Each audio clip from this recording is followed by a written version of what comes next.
Welcome to CineMyles, the show for cinephiles. I'm your host, Miles Hughes. I'm joined tonight by Mr. Lucas Hopper, and we just saw The Lost City of Zed. What's that, I hear you uncultured Americans saying? I can see right clearly there that it says The Lost City of Z. Well, in most European nations, they actually pronounce Z as Zed. Right. It's just a thing.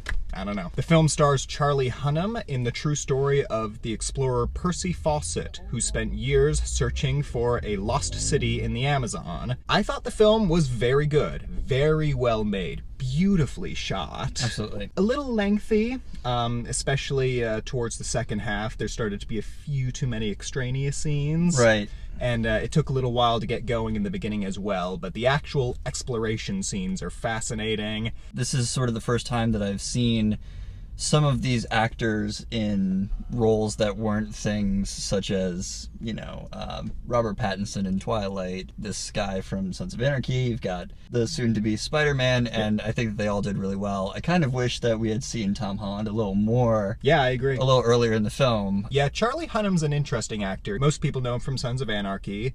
He was also in Pacific Rim, where he was kind of bland. He's kind of carved out a niche as one of those bland, muscly leading men types that's not particularly great in anything, but not bad enough to just write off. Right. I think he's really good here. Yeah, this is easily the best thing I've seen him in. He strikes that balance between obsession and likability. Like, he's clearly consumed by this quest. At first, it's just sort of as a way to gain some respectability for his family, but then after he finds a suggestion of this lost city, that sort of becomes his passion. It definitely consumes him, and it definitely means that he spends a lot of time away from his family and his kids, but at the same time, you completely buy into his drive. And Absolutely. You're kind of with him through the end. He had that no man left behind mentality also. Right. Even though he was consumed by this adventure, he still wanted everybody to be a part of the group, kept Robert Pattinson in there, even helped the one guy make sure that he got home safely, but... Man, that guy was a piece of work. He was, absolutely. Yeah, Angus McFadden plays this really... At first, he seems like a great guy, like he's been on a few expeditions himself, and he's like, I'm going to help you out, and I'm going to help fund the whole thing, and I'm going to go right there with you. And then, like, halfway through, he's like, oh, I'm really fat and tired, and I don't feel like dealing with these savages, and he eats all their food. Yeah. And then, even then, he's being nice to this guy and helping him out and essentially saving his life, even though he hasn't really done anything to deserve it. Exactly. Which I think does a lot to make him much more sort of empathetic and relatable, and it could easily have been sort of this quest and this cautionary tale of obsession, but they really humanize the character and they make you like him. And you bring up Robert Pattinson, who's kind of unrecognizable. Like, it takes a minute to sort of realize who he is. He's got the glasses, he's got bad skin, he's got the huge bushy beard. Yeah. But I thought he was really good too. Very believable. Like, it's never distracting that he's Robert Pattinson. He just... Absolutely not. It's very nice character work. And I think that's something that he's been trying to break away from also, was the whole Twilight. Yeah, he's persona. clearly, he's trying other things. And, there's been some hits and misses. I don't know if you ever saw Cosmopolis. No. Don't. Okay. It's really Fair bad. enough. But, he's trying. He's amazing in this Australian film called The Rover.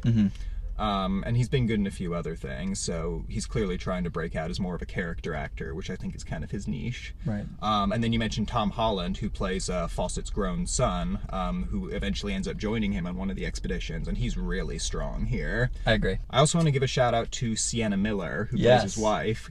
She has been playing the thankless wife role for years. Yeah. And I feel so bad for her as an actress because she's so much better than that. I agree. She makes, the wife who's stuck at home kind of compelling, and that's not a regular thing you see in films like this. Yeah, it's really tough because you're trying to see things from Percy's point of view, and he comes back after so many years, and then it's kind of just like, hey kids, yes, great to see you, right, I'm your dad. Well, yeah, the kids are growing 5 years at a time without seeing him, and then somebody's like, hey guys, what's up? I think it's a little tough to tell a story when it spans 20 years. At least true. I think that was what it was. Yeah, maybe even more. If we're talking about technical aspects of the movie itself, I thought the cinematography was great. Absolutely. It was gorgeous to look at. Really good score, really nice sound design. It felt to me like a very classical film. I don't know if you ever seen Werner Herzog's Fitzcarraldo. No. It's a similar story about a guy who's obsessed and ends up going on this journey through a jungle. And a lot of the way that it's shot and sort of the pacing of it, Right. it felt very old-fashioned. Like, this felt like it could easily have been made in the 70s or something. Absolutely.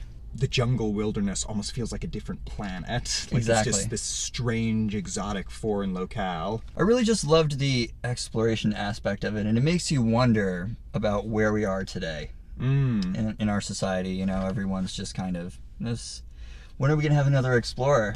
Yeah, well, too much of the map has been filled out now. Like, That's true. Like, you know, even the fact that they were able to find more or less where the city probably was. The film is a nice callback to that age of exploration and that time where there was so much still that could be. Like, you just didn't know what was out there.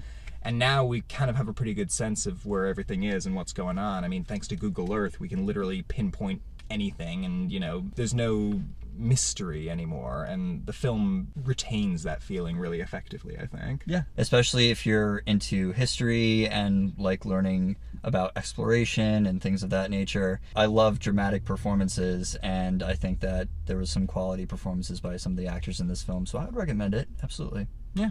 I would also recommend it. I would recommend seeing it in theaters. It's a smaller film, so it may be tougher to seek out, but it does feel like a big screen kind of movie. Absolutely. And I do feel like it might lose a little bit if you were just watching it on TV, and definitely don't watch it on your phone if you're one of those kind of people. Like, it's a very lush, very beautiful film, and it deserves to give you the full experience. So be sure to check out The Lost City of Zed. Thank you so much for watching CineMyles. Be sure to like, share, comment, subscribe, do all those fun things. Thank you for joining me, Lucas. Thank you, Miles.